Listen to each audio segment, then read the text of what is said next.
Good evening, and welcome to this virtual leadership talk, sponsored and supported by the Clergy and Lay Leadership Development Team of the Desert Southwest Conference of the United Methodist Church.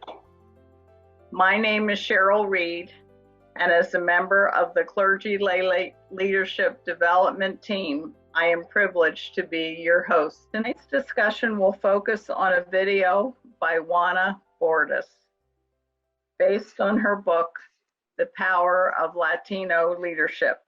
Guest presenters are Reverend Antonieta Fernandes and Reverend Efraín Zavala. Reverend Fernandes was born and raised in El Salvador. Because of her compassion for people, her first profession was in nursing before entering the ministry. She is currently serving as pastor of the Community United Methodist Church in Avondale, Arizona. Previously, she was involved with the new church start in Las Vegas, Nevada, which is now Global Community United Methodist Church. Antonieta is a member of the Conference Hispanic Committee. Reverend Zavala is a native of Sonora, Mexico. He and his family moved to Arizona when he was 17, but returned to Mexico on weekends, where he was involved in youth and music ministries. Efraín moved to New Jersey to attend seminary and returned to Arizona after getting his graduate degree. He is currently serving as an associate pastor at Prescott United Methodist Church. My name is Antonieta Fernandes, and I'm going to talk about Juana Bordas, one leader, Latino leader, woman that is and was and is doing a lot of great job as a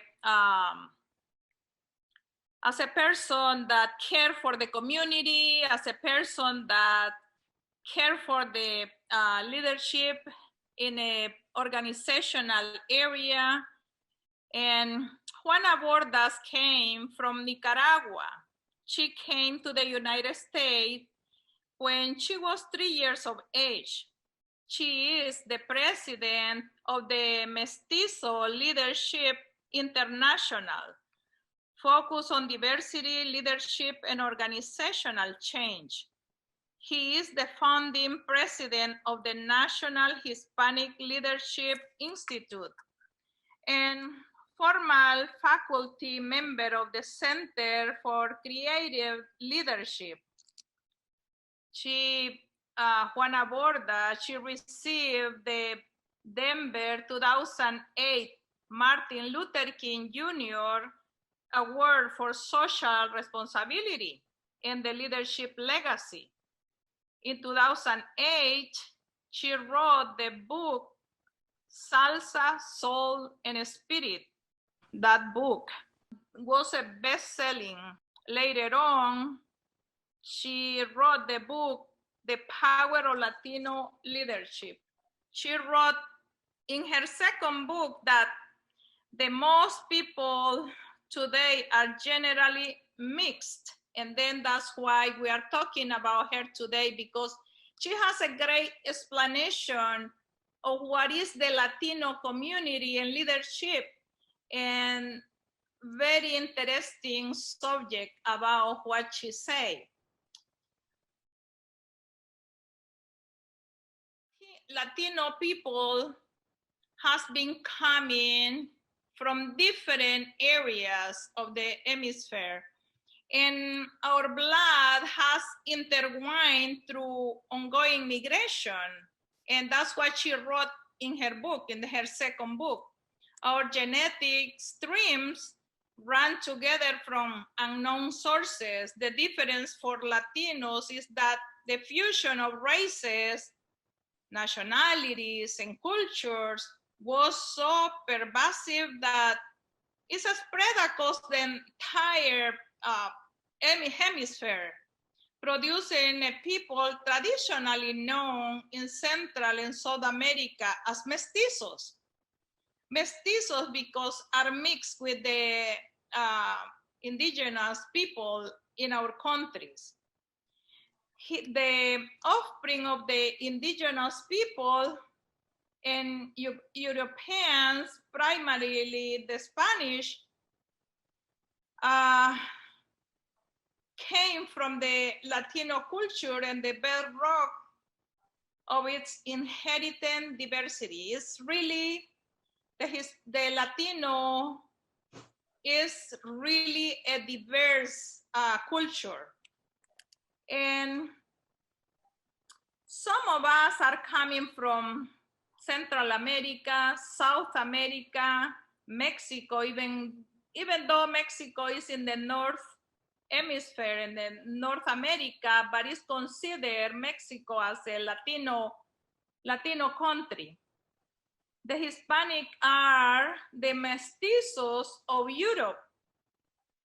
And everything began from the ancient time, 200 years after Jesus, when the Romans commenced their 700 years of occupation of Spain. And then you know well that the Spain was the one conquering Central America, South America, and that's why it's a mix of races right there, because they intertwine. They didn't keep themselves separated. They did have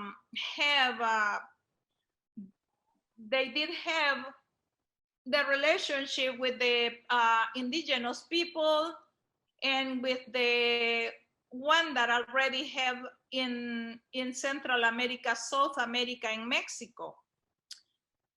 You know that after the decline of the Roman Empire, now in modern day, the Germans began invading Spain. And then German with the Spain produce again the mixture of people. And really the Latino people is coming from everywhere now. Really, we are a very mixed culture. And then when dividing into Latino diversity, it is useful to consider that the Spanish heritage comprise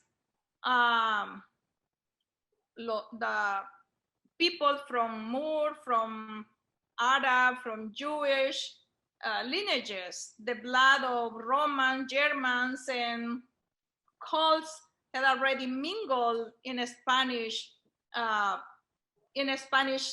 veins, and then we are coming from different countries, and we all mix. And really, what I like it the most from Juana Bordas is the explanation that she does in everything, because in the United States, if you see our food, the Mexican food is the one that cuisine that is everywhere.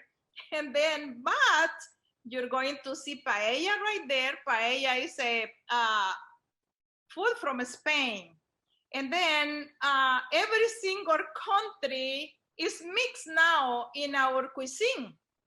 But it is interesting to see how she talk about the origins of our culture. And I really didn't know nothing about it. I just knew El Salvador and Mexico that is close right there, but I didn't know exactly how we become so mixed, all of us.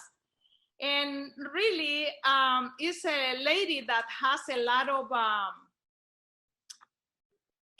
knowledge about how we ended up in the United States, because she came early, and she came when the school even was teaching in Latin. And then from Latin is the Latino America, because the language was taught by the by the Spanish people. While we support the growing Latino influence in America, the real caramba, you're not going to understand that name, but caramba is like a surprise. Is in the real enrichment the Latino way of life offered. Mexican food is now American chosen ethnic cuisine, like I say, and she uses this concept to give substance and a structure to how Latinos prepare for leadership also, as the Latino culture relies on oral tradition and is one where knowledge is gained through experience and methodology for personal leadership. Development has not yet been framed. And she talked about also the personalismo is another word that you don't, is in Spanish, personalismo. But personalismo is a leader's credibility depends on having a reputation that he cares about others and treats everyone equally. Personalismo is coming from character. It's a person with character, and it's a person that everyone look for, asking for help, and this person is ready to help others. And that's a really Hispanic word, but is going with the character of the people. And then really we have a lot of thing with Juana Bordas. I recommend, if you can buy this book, you're going to find out that is a lot of information right there. A lot of things that as Latinos, I feel so proud to see how someone can talk about our culture, because we are not Latino is not a race, it's just a culture. And then it is interesting to find out that someone has put the interest and put all this information together. And I really feel really proud of her, because it's a lady and she came, I think she came in the 50s.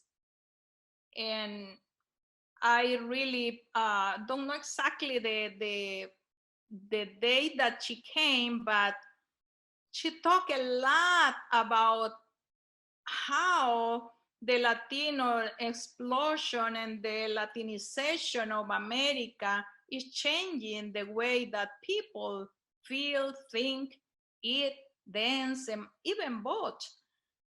The Latino culture, customs, and values are being adopted by mainstream society.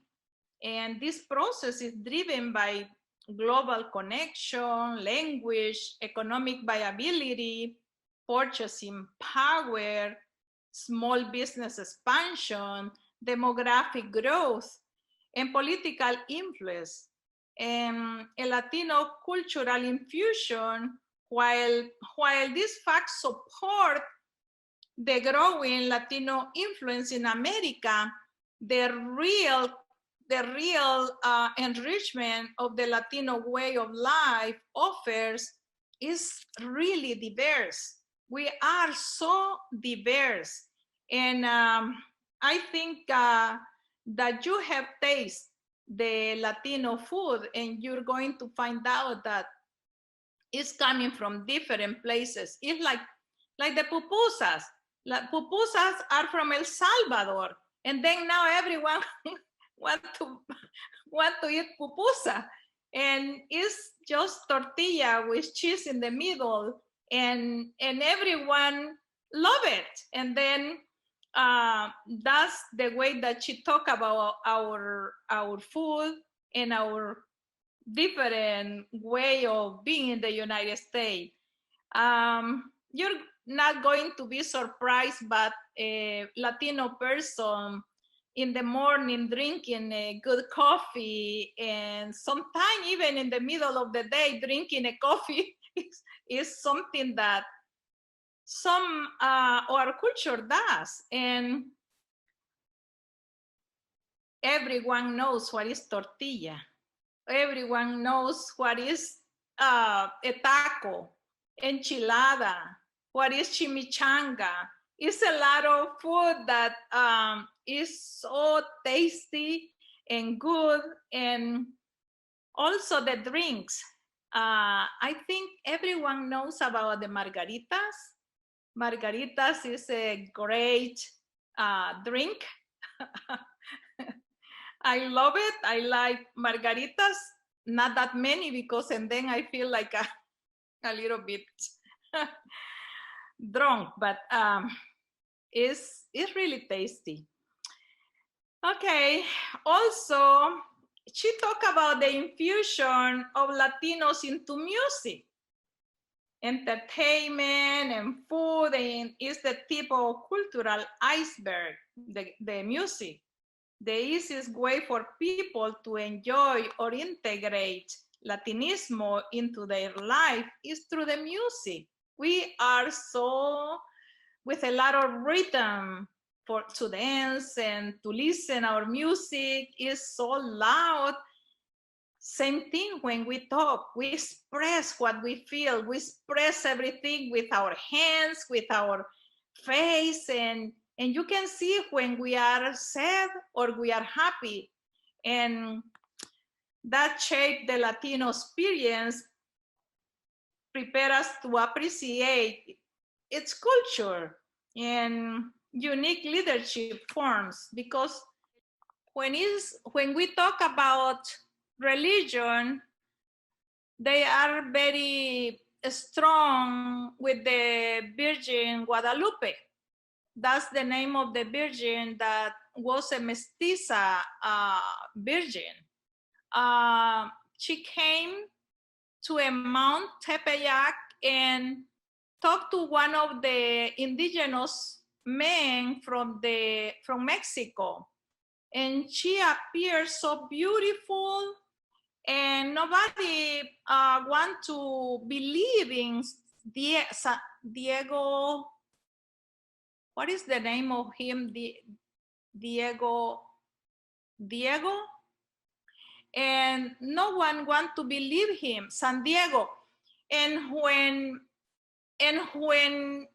he went to ask her, he said, no one want to believe what I say. What can I do? And she said, just cut some flowers and put it in your delantal and you show it to them. And he went and showed it to the bishop that was in that time. And when he opened his apron, when he opened his apron, that for us is delantar, the Virgin image was in his apron.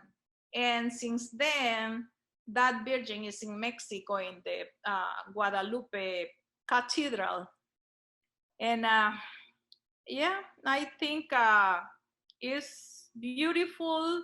It's a beautiful history. Some people believe, others don't believe, but the Mexican, oh my God, you better believe that they know Virgin Guadalupe was a really radiant lady, and San Diego was the one presenting to us.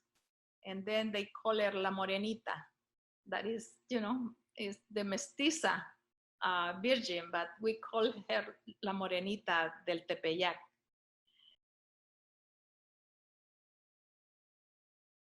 I remember when I was doing volunteer work at Seguidores de Cristo, especially among the younger people, they were alternately amused or irritated with the fact that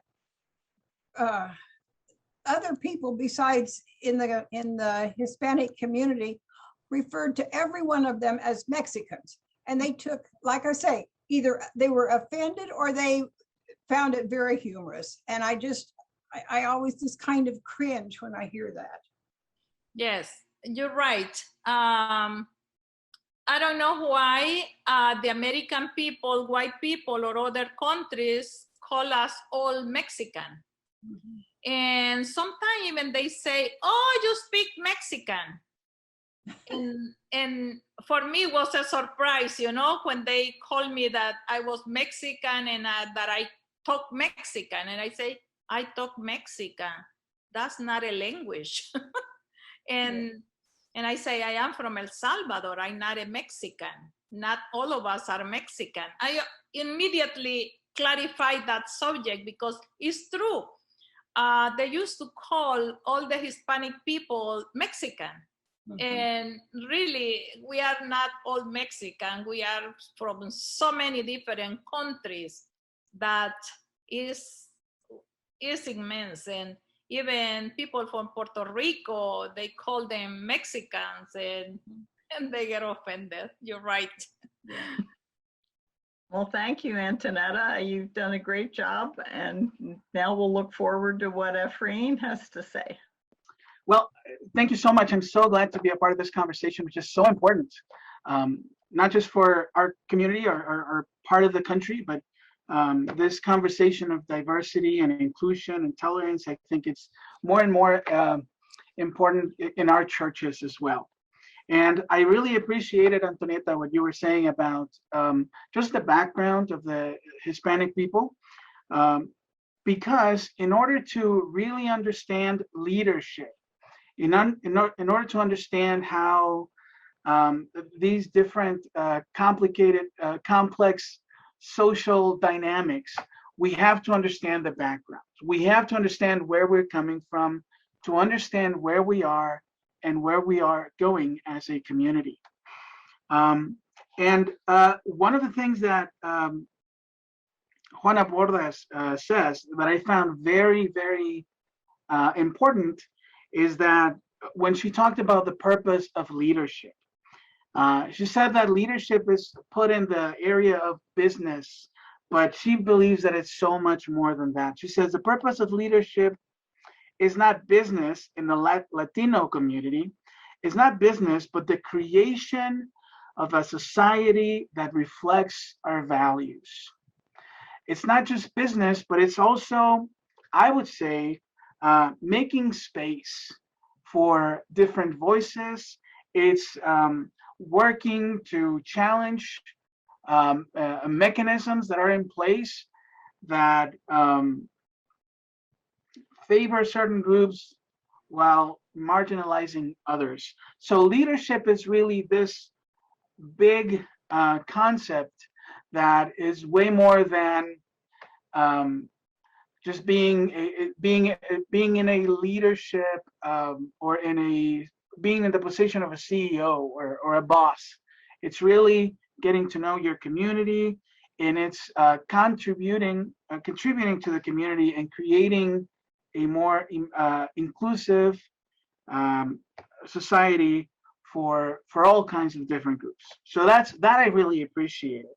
The other thing that she says that I really liked also, and it made sense as we're having the conversation about culture and how, just like Antonieta said, Latinos are not a race. We have all kinds of different races in the Latino community. Latino is a culture. Latino is diversity.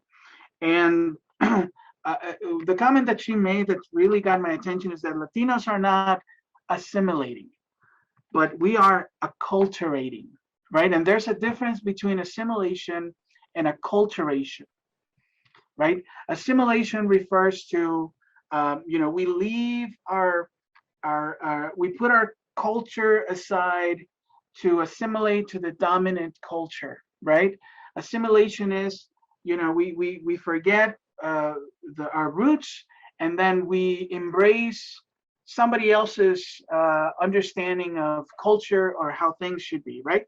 But that's not what Latinos are doing. Latinos are acculturating, which means that more and more we are contributing to the culture. and making it grow and making it richer. You can see this in many different ways. You can see it on TV.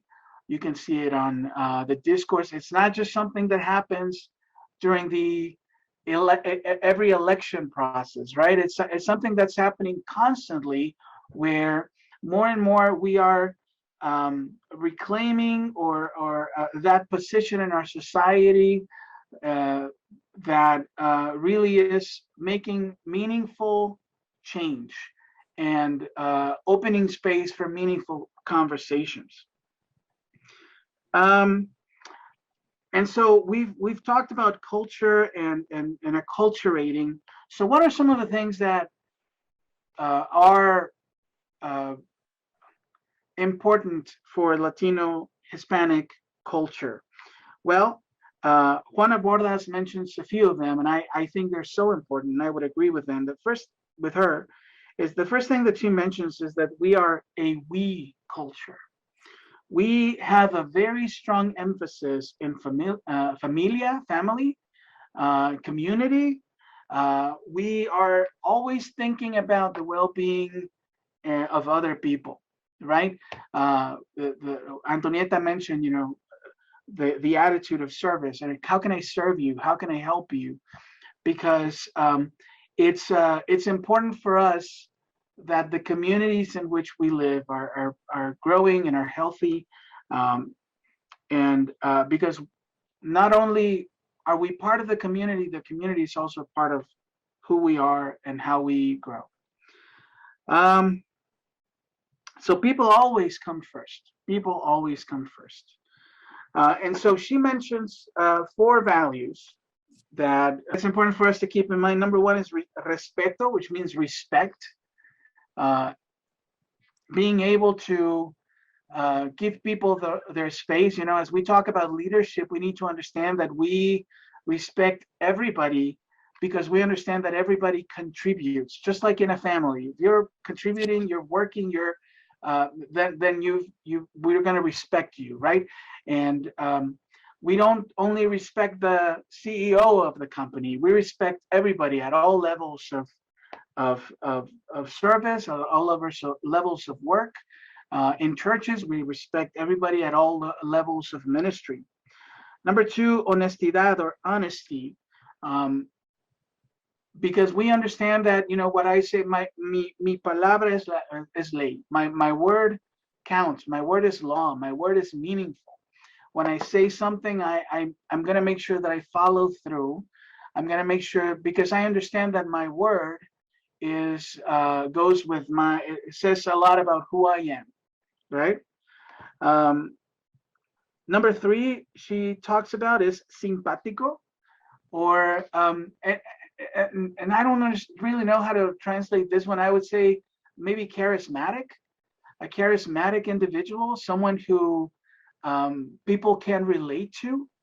You got to understand that for Hispanics, for Latinos, a leader is not someone who is above everybody else, just kind of doing their will, but someone who connects with people. We understand that leadership is a communal experience, a communal effort. And so we want to do our best to connect with people, to be respectful, to get along, right? Because we understand when that happens, then our institutions, our churches, our organizations, they're going to be healthy, and they're going to work properly. And number 4 is generosity. Generosity is also something that is such an important part of our culture, and we see it in our families. She talks about how when a Hispanic family invites someone to visit them, we always offer our guests the best. We always offer whoever is coming to join us. We got to make sure that there's enough food to offer. We got to make sure that there's something good, that the person that's being invited to our house is going to have a good experience. And you've probably heard this saying, mi casa es su casa. Does anybody know what that means? Who can translate for me? My home is your home. My home is your home. Absolutely. Yeah. So we're beginning to see how the Hispanic culture really stands in contrast to more individualistic, hierarchical cultures, where we understand really that it's important to connect with other people, to be respectful, to be cordial, and to be generous. And when we're thinking about leadership, when we're thinking about relationships, these things are going to be fundamental in how we relate to each other.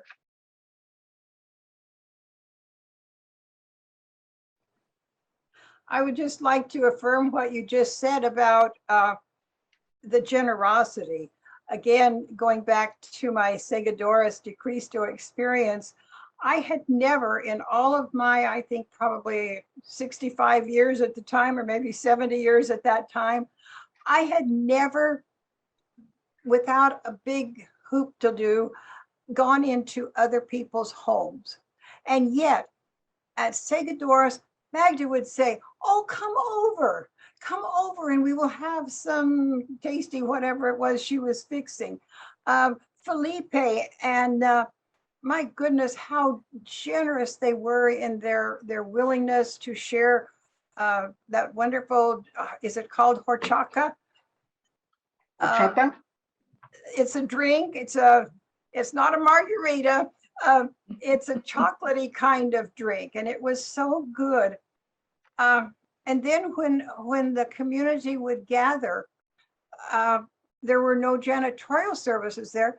And so the church itself would gather on Saturday morning and have a brief worship service where they prayed for the community and the whatever was on their hearts.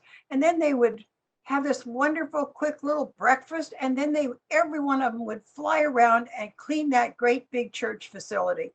It was just heartwarming. I wanted to comment on something that you said. You said that the Hispanic culture was in contrast of other cultures who were hierarchical. And I'm wondering if that's what you meant to say. Because in my view, we do have a very hierarchical system, and yet we do cultivate the value of respect, and as leaders we know we need to treat each other equally, which means it doesn't matter who the person is. If they see you treating people in a different way, giving more attention to certain people and not attention to others, then your character is going to suffer, and they're not going to have trust in you as a leader. And I just remembered one thing. When I was a pastor in a little town called Tecate, Baja California, in Mexico, in the northern part of Mexico, there was this Sunday when I had asked one of our lay leaders to preach. And he was one of the most humble, uneducated, probably low income, and I had invited him to preach, and then the bishop showed up unannounced on that Sunday. And the hierarchical part is that whenever the bishop shows up, you give him the pulpit, basically. That's how the hierarchy works. But also, I was like, okay, so this is the hierarchical part that I need to do. But also, where's the respect for the person who I already asked to give the message this Sunday? So, I sweated. And I ended up giving the person who I had asked the pulpit, because it was my decision as a pastor that I had to make. And some people were really surprised.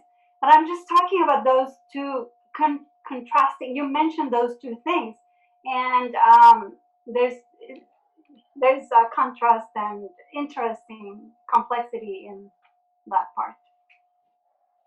Yeah, no, absolutely, and I thank you for that. I think well, I'll say this. One of the things that Bordas really emphasizes is that ability to connect and communicate with people regardless of what um, their status is, right? And I understand that we there are things like that happen, um, but she's saying, as we consider overall um, Hispanic experience in different, like Antonieta was talking about different countries and different places. This is an important thing for people, for Hispanics, for Latinos, our ability to connect with people. Even though, yes, I mean, I totally agree. There are times when there's people trying to uphold this hierarchical relationships. Many of us kind of understand that um, a good leader would be able to connect with someone who is at a high position and someone who is at a low position. Um, and listen, many of us fall to um, live up to these standards, but I do believe these are important standards for many people in the Hispanic community. But you're absolutely right. One of the things I really like is as we continue talking about culture, is talking. Um, uh, I would like to mention some of the sayings, some of the dichos that she brings up in her conversation, and they'll tell you a little bit about culture as well, as sayings usually do, don't they? I mean, when we have a saying, it really helps us uh, frame something or understand something in our particular context. Is really trying to impart knowledge. And some of the sayings that are popular in the Hispanic culture are, for instance, tell me, dime con quién andas y te diré quién eres. Tell me who you are with, and I'll tell you who you are, right? And we're starting to see the importance of relationships. Who are you connecting with? Who do you relate to?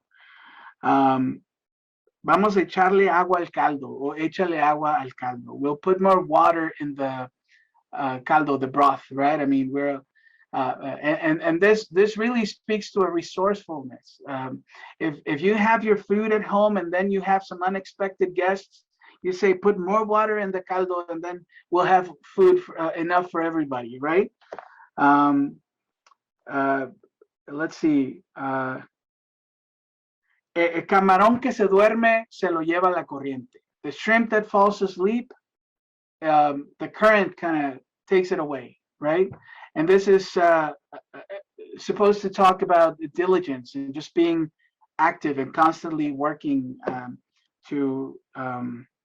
yeah, just constantly diligent in your work. El que madruga, Dios lo ayuda. Whoever gets up early, God helps them, right? If you get up early, God is going to help you.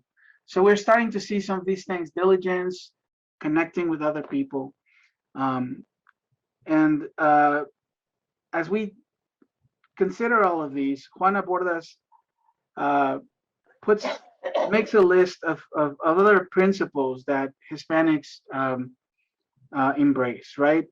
And she sums them up in a few words or phrases, right? Number one, juntos, which means together. She talks about the collective community stewardship, which we've talked about. Number two, adelante, which means forward. And this refers to the mentality of Hispanics having a global mission and an immigrant spirit. Number three, sí se puede, which translates to yes, we can, or yes, it can be done, which refers to social activism and coalition leadership. Another one that is very important, and she summarizes as gozar la vida, which is enjoy life. Isn't that an important part for leadership? Oh my gosh. If you don't enjoy what you're doing, if you don't put that joy or that in what you do, let me tell you, your performance is going to suffer. The way you relate to people is going to suffer, and it will make a difference in just your organization, your group, the group you serve. And number 5, fe y esperanza, which translates as faith and hope. And those are things that are important for many Hispanics. Let me see. Antonieta talked about personalism.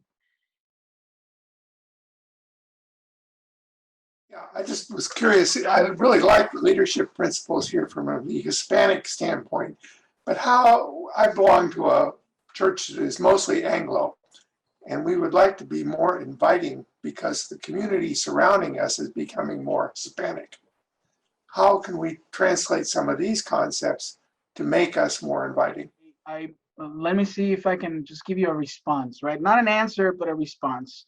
And I think that as we educate ourselves about the people around us, we're going to be making efforts to be that inviting church. And I appreciated that you said inviting, which sometimes I hear the word welcoming used. But the word inviting really speaks more to an effort that is being made to actually reach out to the community.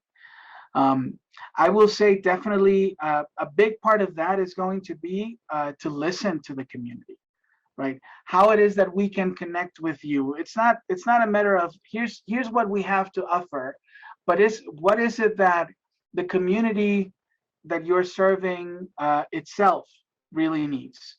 And as we're doing that listening, we're going to be making that effort to connect. It may be that there's a need for classes in Spanish, or there's a need for people to have information about, who knows, becoming a citizen. And if that's the need in your community, then you get to ask, okay, so is there a way that we at our church can address those needs? But in order to get there, you have to do a lot of listening, and then just follow with that. Antonieta? Yes, I would like to tell you something that is very important for the Hispanic people is the children. You make programs for the children, and you are going to have the parents right there. When you make some kind of events where the children, the Hispanic children, are invited and they are having fun, and then you're going to have the adults right there with them all the time. Yeah. I would say that the other question that I would invite your church to just constantly be asking is, okay, so what if we're successful, right? What if we are successfully reaching out to the community around us? What does that mean for us and the way we do worship?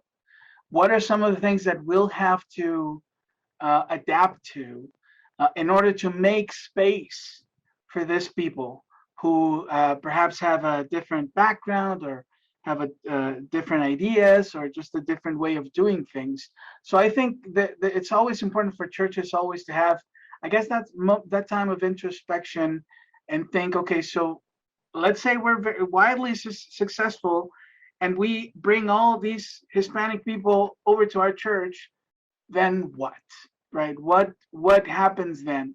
And as we, as churches are having those conversations and dreaming and making those changes and learning from other people, then I think we can start taking those steps to bring people in. But I believe it looks different for different churches because communities are different. But I think it's such an important question, and I thank you, Jim, for it. I was going back to your stating the culture, saying being generous. How can I help you? What can I do for you? Mhm. That would be the thing the church would ask if Oh, yeah. they came to his church to say, what can I do for you? How can I help you? Yeah. And I think Absolutely. then the rest begins.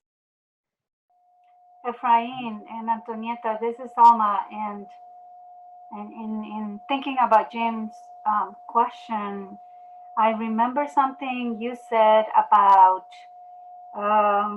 leadership is not first about business.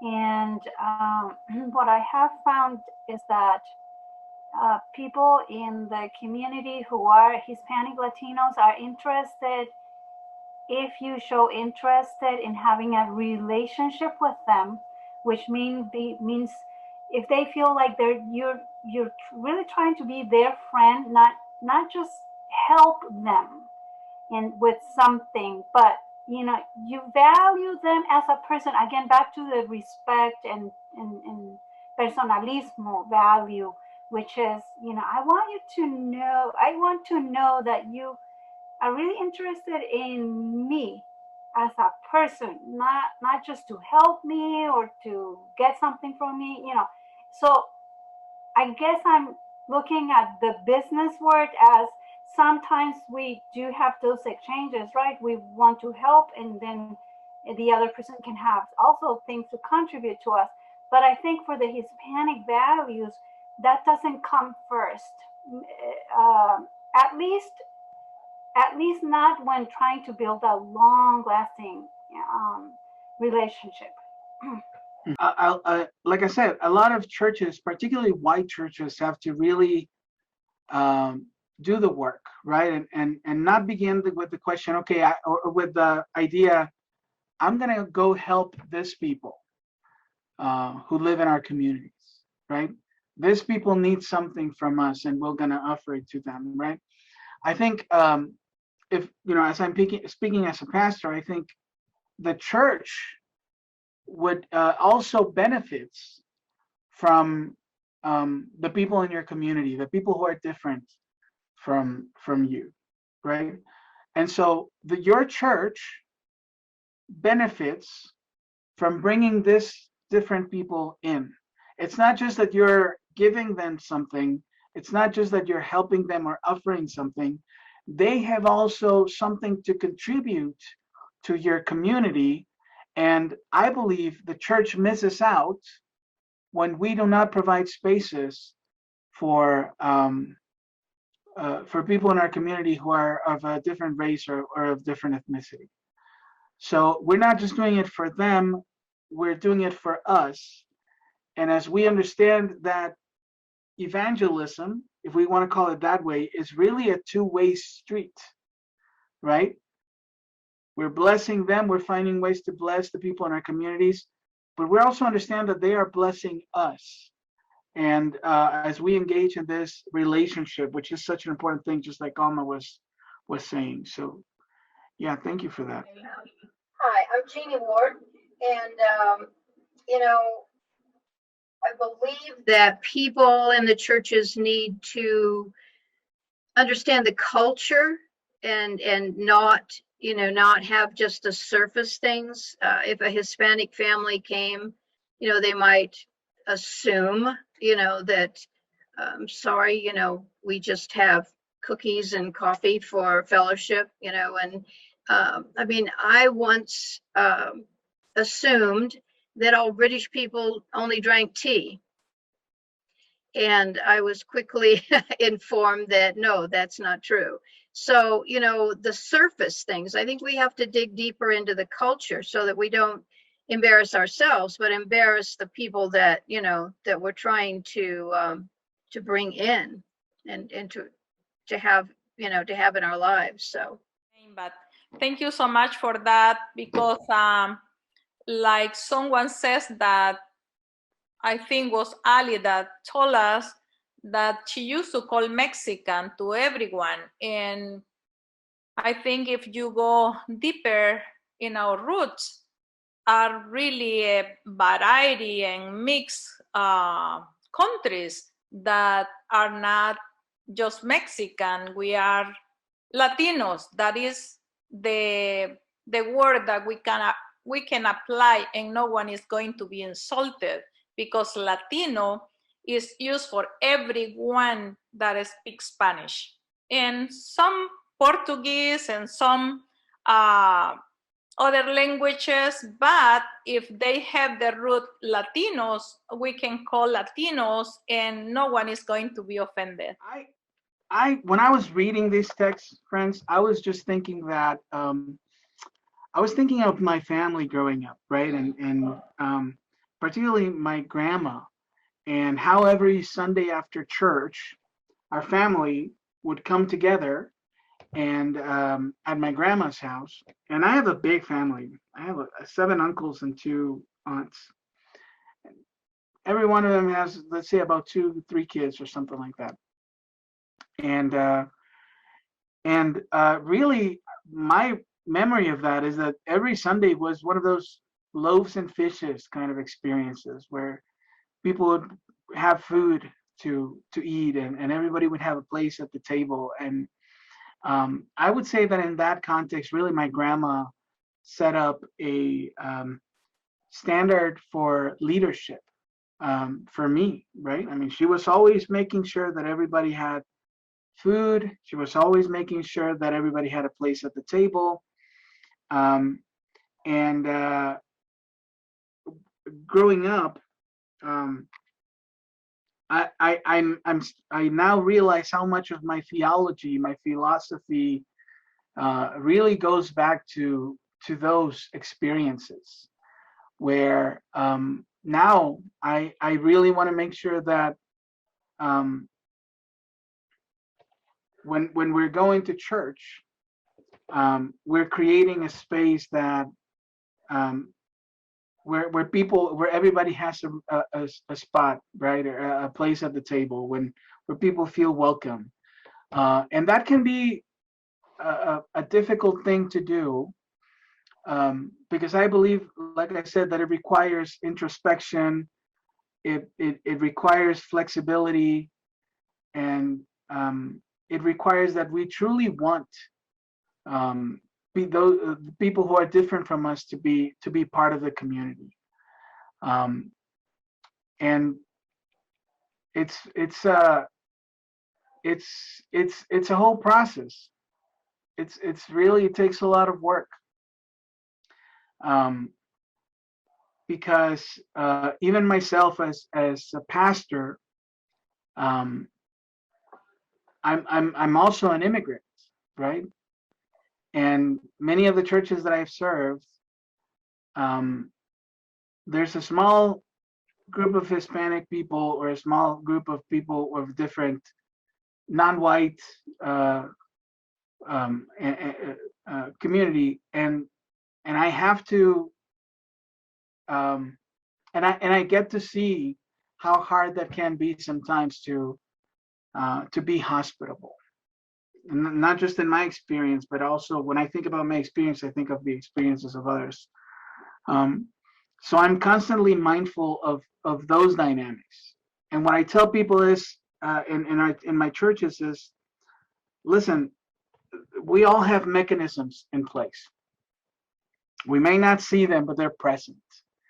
And these mechanisms, these practices, they make it easier for some people to be there, to join, and they make it difficult sometimes for other people.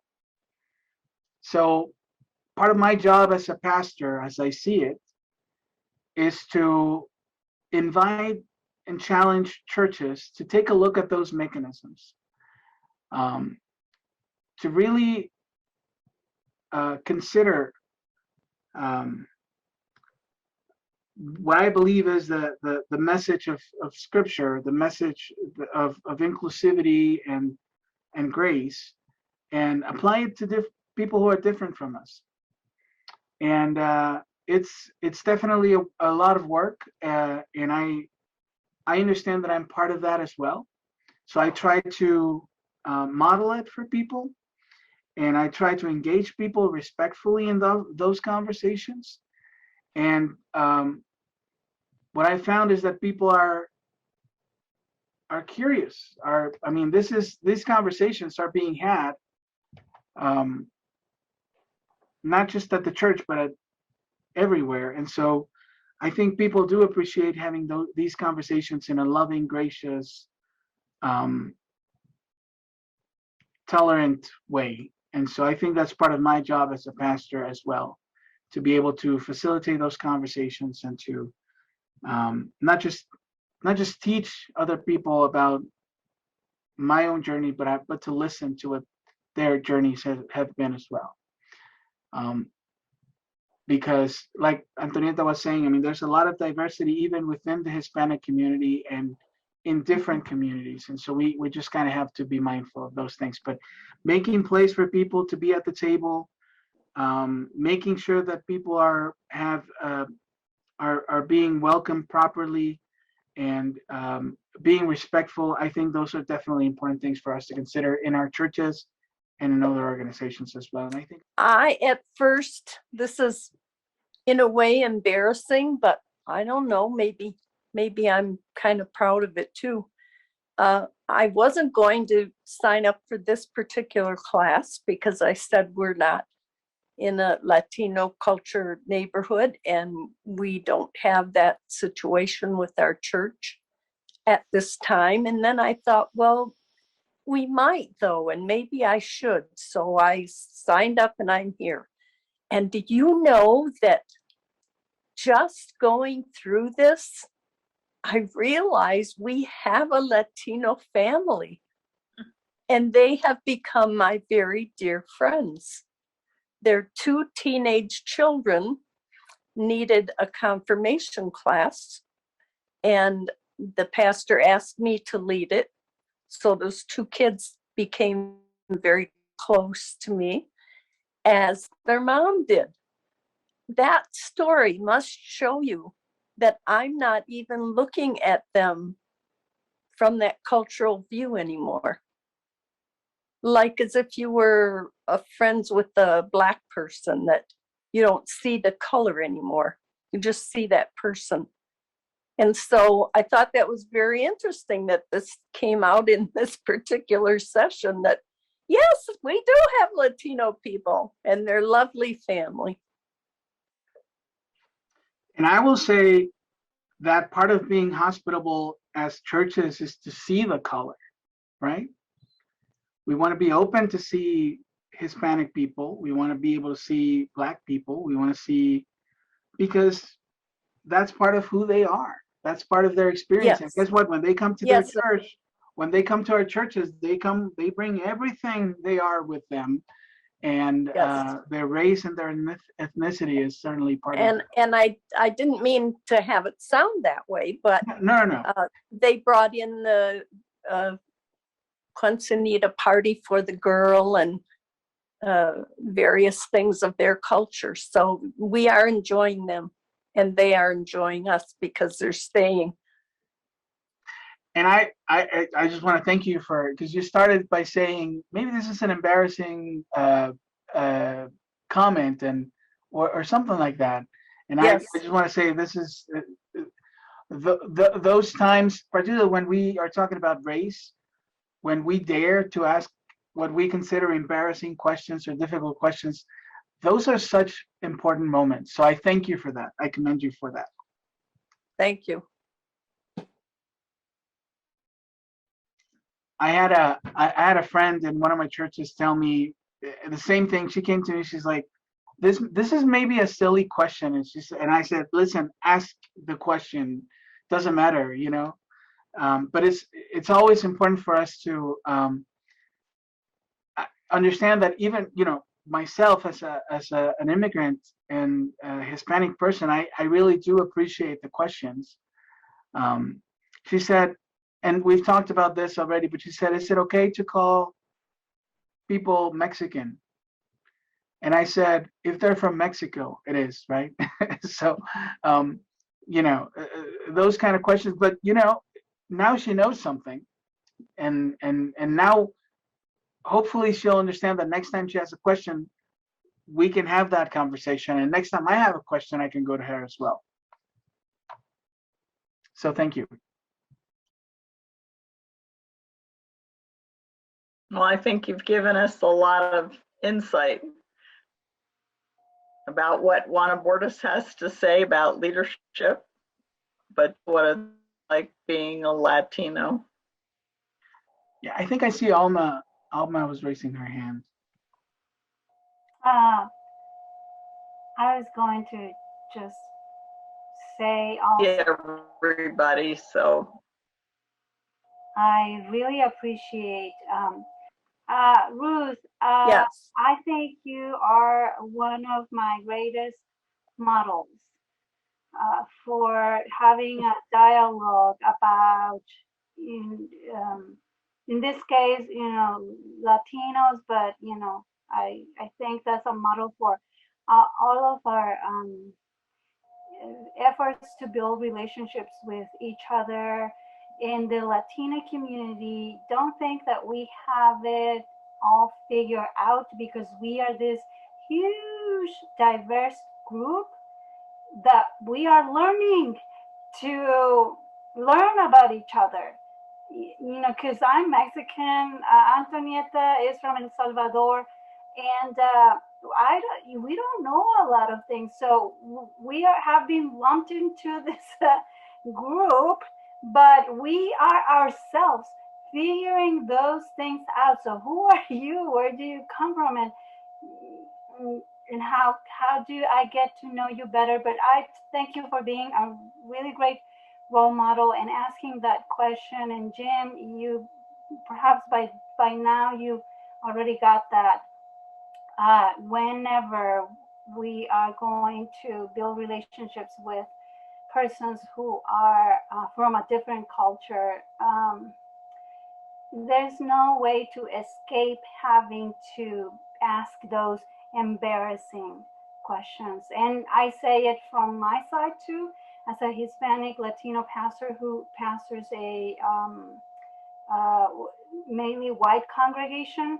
I have to do the same thing. I have to ask those embarrassing questions and show my ignorance a lot of the time, and sometimes make mistakes and just say, I am sorry, I didn't know. Thank you. And unfortunately, I think nowadays in our society, the conversations about race are often framed, and there's a lot of shaming, and there's a lot of those conversations become difficult. But I think I really do believe that churches and Christians, we need to set up a different example and really be able to have those conversations in a loving, generous way. I would say that when one of the churches that I served when I was back in New Jersey was Puerto Rican. I mean, it was Caribbean, so it was mostly Puerto Rican. We had some Dominican people, and boy, was that a learning experience. Oh my gosh.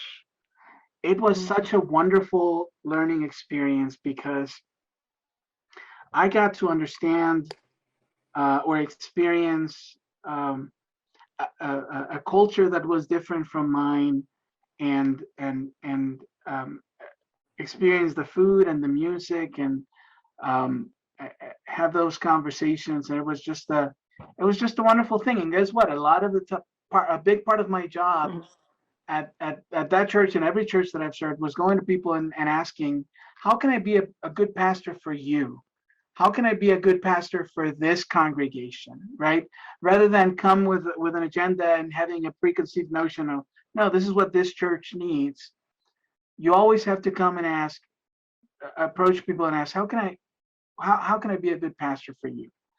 So, and I don't know if Antonieta has something to say in that regard as well. Yes, I came in 1990 to the United States, and oh boy, I feel so weird because I came directly to Las Vegas, and right there was mostly white people when I came. And when I met the Mexican people, was weird for me too, because the Mexican people act in different way than me. And I say, oh my God, I didn't know this.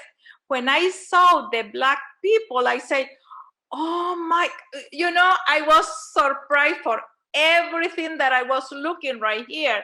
You can see when we are coming from our countries, we are used to just us, like Salvadorian, but we don't know the rest. But oh, good Lord, how much they bring, every single one brings so different gift.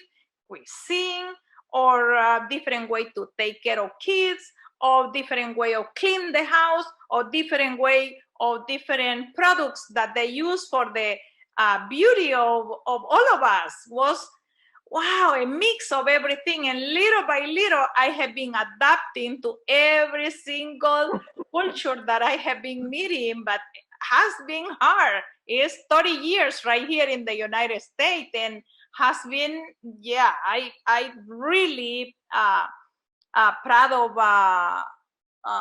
Juana Bordas, because she talked about all of us, and I say, how does this woman find all this information about us and put it together in a way that we can see how diverse and how beautiful is our culture?